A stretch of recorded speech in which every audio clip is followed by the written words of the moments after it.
In the garden, God placed the first human in the beautiful Garden of Eden and gave him a job to care for the garden, to cultivate the garden, and to protect the garden.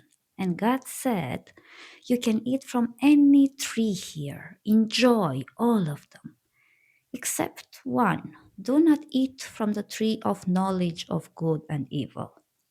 If you do, you will surely die." Then God looked at the woman and said, "It is not good for him to be alone." So God shaped all the animals from the earth and brought them to human to be named. But none of them felt like a true companion. So God caused the human to fall into a deep sleep, took part of his body, and formed a woman from it. And when the man saw her, he said, "At last, someone like me, bone of my bone, flesh of my flesh." The two of them lived in the garden, naked, unashamed, and without fear. But the serpent was more wicked than any other animals. Among all the creatures of the earth, he was the most perceptive. And one day the snake spoke to the woman and asked, "Did God say really you cannot eat from any tree?" She replied, "No, we can eat from all of them except for the one in the middle. God said if we eat from it or even touch it, we will die." And the serpent answered, "You will not die. God knows that if you eat, your eyes will open and will understand things the way God does." The woman looked at the fruit. It seemed good, beautiful, something that could change in her. So she ate it. And she gave some to the man, and he ate as well. What changed immediately is something shifted in how they saw themselves. They realized they were naked. They felt exposed, vulnerable, and suddenly aware. They hurried to cover themselves with leaves. That evening, they heard God walking in the garden. And instead of feeling safe, they hid. And God called out, "Where are you?" And the man replied, "I heard you, and I was so afraid, so I hid." "Who told you that you were vulnerable? Did you eat from the forbidden tree?" And the man said, the woman you gave me, she gave me the fruit, so I ate." God turned to the woman. She said, "The serpent tricked me." The consequences? God spoke to the serpent first, saying it would only live close to the ground and be in constant tension with humans. Then God spoke to the woman. "You will experience pain in childbirth, and your relationship with your husband will be unequal. He will rule over you." To the man, the earth will no longer cooperate easily with you. You will have to struggle, labor, and sweat just to survive. Life outside Eden was hard, uncertain, and full of effort. After this, God made clothing for them from animal skin, more durable than any leaves, and He dressed them. And then God said something striking. Now, humans understand good and evil like we do. They must not also gain immortality. So God drove them out of Eden and placed them a flaming guardian at its entrance, so they could never return. Cain and Abel outside the garden, the men and women began a new life. They had two sons. The first was Cain, a farmer who worked the land, and the second was Abel, a shepherd who tended animals. One day, both brothers brought offerings to the god. Cain offered the crops of his harvest, and Abel offered the best of his flock. God accepted Abel's offering, but refused Cain's. Cain became furious and deeply wounded. God spoke to him and warned him. Your anger is dangerous. Master it, or it will master you.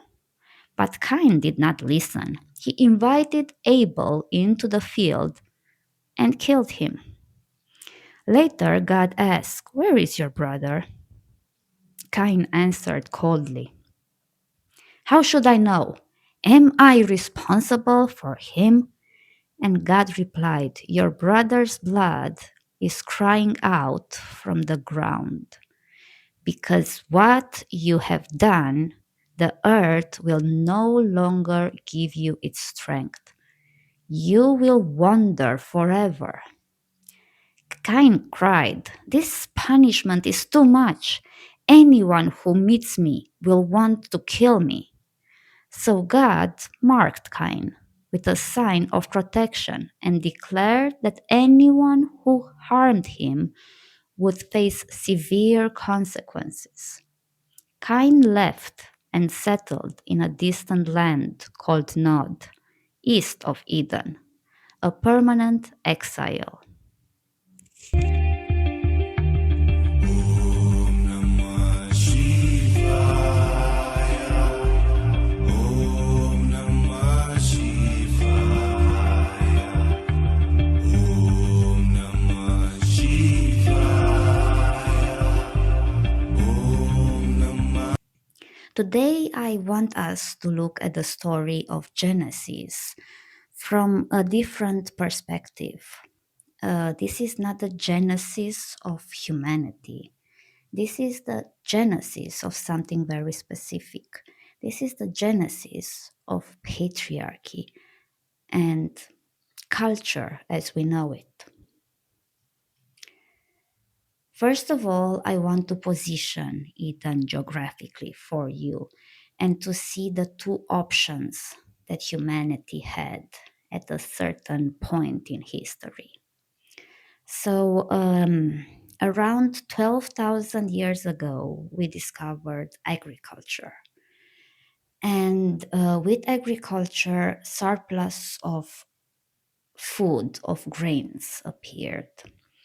And also around that time, 12,000 years ago, we have Göbekli Tepe, which is a structure that seems to be aligned with astrology, and it seems to also monitor or study the precession of the equinox.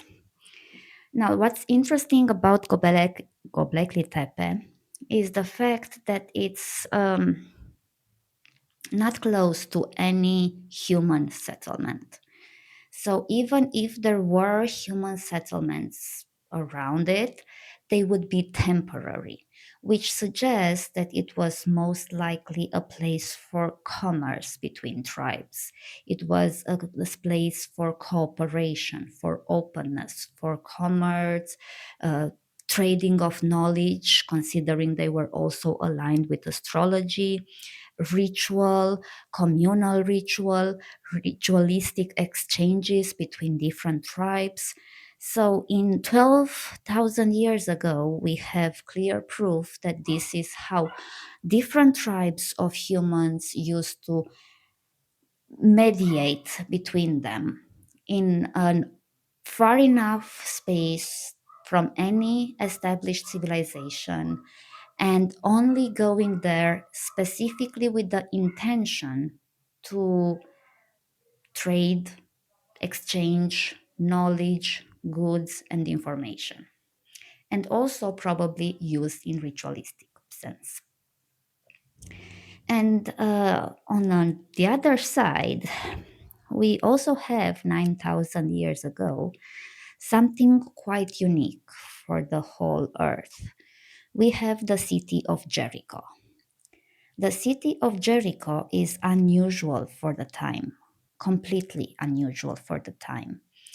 In a world where most humans lived in cooperative tribes and their most fortified structures were wooden houses, stone mini temples, and fortified granaries.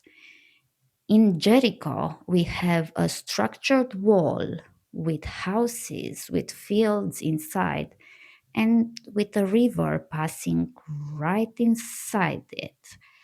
Very, very similar description with the Bible, Eden. And in the story of Eden, we are told that God is placed in the garden, that God placed the man in the garden. And the man was placed there in order to maintain it. The man is already placed there in order to work. And the man does not seem to own the garden. The garden belongs to God. Man is placed there to serve God. This is important because in every empire that follows after Jericho, the emperor, the face of the rulership, the king, they are one version of God's image on earth.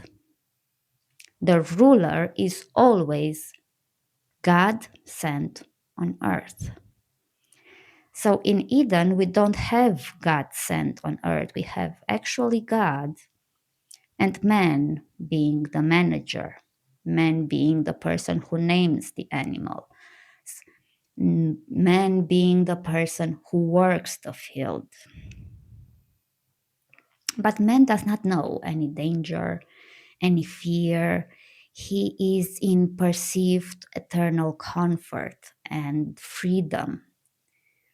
He is allowed to eat whatever he wants from within the walls of the garden, except for the tree of good and evil. Now, one thing you should know about Jericho, which I mentioned that it's very similar to Eden's description in the Bible, you should know that Jericho had a very tall tower. Yes, it had wall fortifications completely enclosing the city, 3 to 4 meters long, but the tower was roughly 8 or 9 meters tall, which for that period of time, 9,000 years ago, is huge. And it's a tower. Looks very similar to an imposing God related tree. Now, they are allowed to eat, they have absolute freedom, apparently, the promise of liberty within restrictions.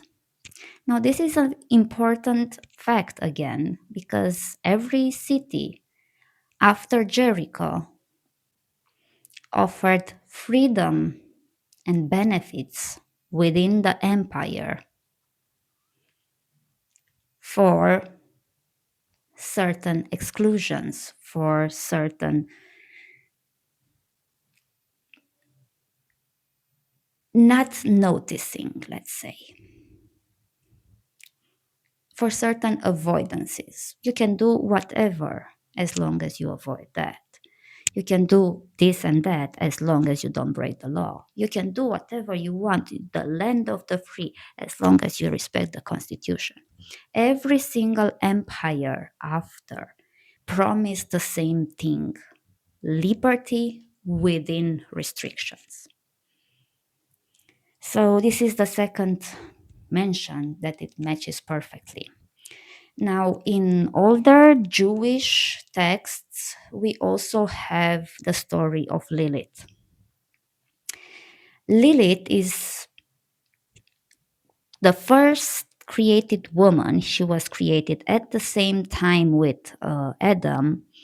And according to Jewish texts, she refuses to lie under him during sexual activities. And her refusal makes her leave the garden. She is not banished, she leaves out of her own will. Now, in Bible and in earlier versions of the text, we no longer have Lilith, because even every empire afterwards did the same thing with powerful women. They do not get killed, they get erased. And if you want modern versions of it, we have Helena Blavatsky. She's way less famous, way less known in today's world than Aleister Crowley or Carl Jung are, but they both learned from her.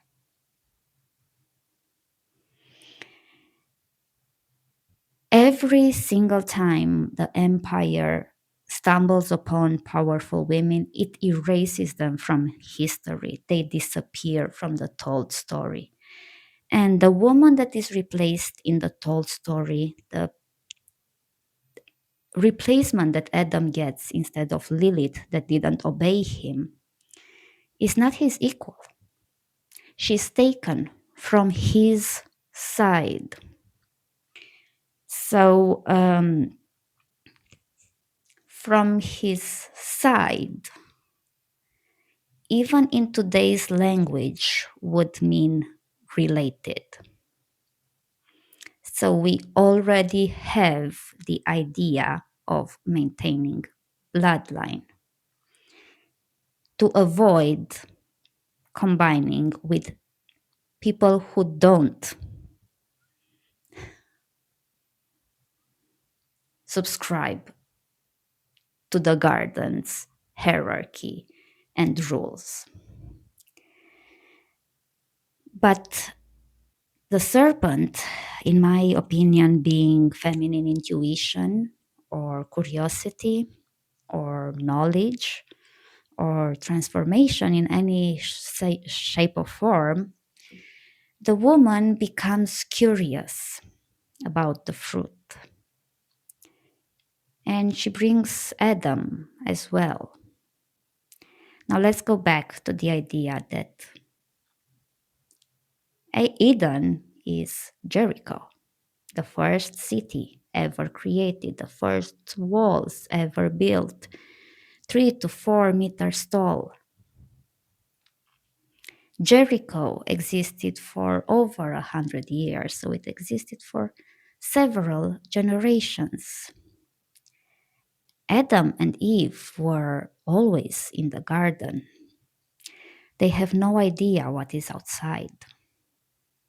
Outside of the garden, they're still humans that do not have the benefits of the garden. They don't have the fields, the beasts, everything that God placed in the garden is scarce and hard to find outside the walls of the garden. And Eve takes Adam and they climb the wall. They climb the tower that is in the middle of Jericho, the tree of knowledge of good and evil.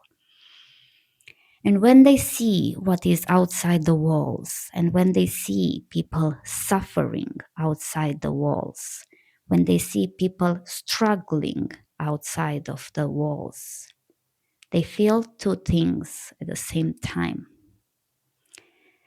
Humans experience for the first time ever the feeling of privilege, of I have it better than you. And it's a pleasant feeling. But it's a pleasant feeling that makes you feel guilty at the same time and makes you feel ashamed. So they hide and they cover with leaves. And God tells them the truth. If you choose to go out there, you will give birth in pain. Because here, probably we have medicines to support with that. You won't out there. The man, if you go outside, you won't have the river, the luxuries you have here. You will sweat and work like the others. This is the first time that humans experience difference, envy, privilege, guilt, shame. This is the beginning of knowing, being aware that I can be different from you. I can dehumanize you. I can make you less than, and I can make myself more than. That's the original sin. That's the original sin. The moment where humans knew privilege, humans knew difference. Now, let's go on and talk about Cain and Abel, which Cain is also expelled from the first same garden that his parents were expelled, which tells me clearly that his parents weren't completely exiled, but they were no longer unaware of their privilege. They chose the privilege.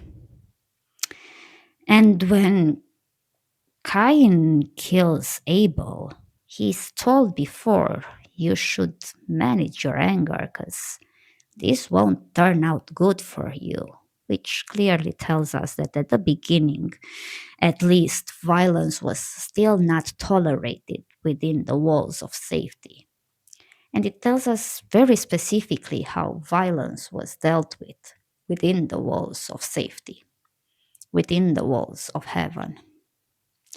Exile, but not any kind of exile. Oh, no, no. Exile with protection. What does exile with protection does? Makes up the story. The protection he has is that he's one of them and he can teach others how to become like them. And the sin, the first sin, the first apple, the first knowledge is privilege. And the secret desire that lies within all of us to kind of want that privilege, to desire that privilege, to feel good when we achieve that privilege, to feel justified to look down to others, to feel empowered when we think we have more, to justify inheritance, to justify property, to justify me having while others don't. That was the original sin, and that was the sin that has constructed every single empire and every single country, war, economy, disaster, everything started from I can have more than you and feel good about it while swallowing the guilt I feel every time I look that way. This is the mentality behind racism, capitalism, sexism, and every other kind of ism. So, yes, the Bible got it right. This is the actual Genesis story, and it contains everything. It contains objectification. It contains the submission of women. It contains liberty within friction, within limits. It has every piece of the recipe for the empire. This is the genesis, but the purpose was absolutely never to get back to heaven. We got there. We did it. We achieved heaven on earth. We have more food than we could feed all population of earth twice. And we've never been as many ever. We have enough housing to house everyone. And there's people who are homeless. We have enough space, enough resources, enough technology to make everything, including us working within it, easier than ever before. We achieved heaven for everyone. But we haven't yet let go of the original sin, which is I can have more than you and feel good about it, while feel guilty every time I look at you. So I want to destroy you because destroying you destroys the guilt I feel inside for having more than you. This is the original sin. And next time we discuss about the continuation of the story, the taking down of the walls of Jericho. If you like these stories, if you like to see how humanity began and how the stories of long, long time ago still shape us, don't forget to subscribe.